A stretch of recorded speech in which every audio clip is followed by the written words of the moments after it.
तो आज कौन सा एग्जाम है, इंग्लिश में कैसे पूछेंगे?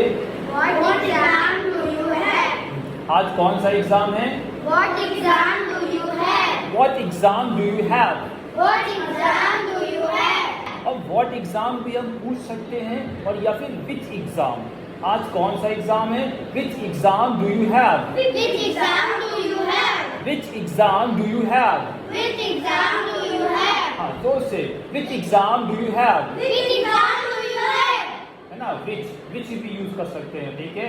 आज कौन सा एग्जाम है, दो तरीके से। Which exam do you have? हाँ बोलिए। What exam do you have? What exam do you have? What exam do you have? What exam do you have? और which exam do you have?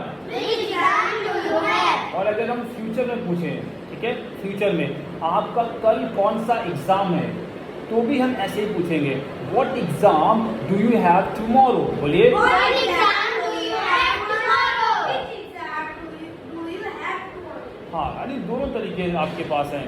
Which exam do you have tomorrow? What exam do you have tomorrow? हाँ, what exam do you have tomorrow? बोलिए। What exam do you have tomorrow? या which exam? Which exam do you have? tomorrow? हाँ, which exam do you have Which tomorrow? exam do you have tomorrow? ऐसे पूछते हैं, ठीक है। तो अब आपको किसी से पूछना है तो ऐसे ही पूछेगा। और अगर मैं को मेरा आज मैथ्स का एग्जाम है, I have a math exam. I have a math exam today. बोलिए। I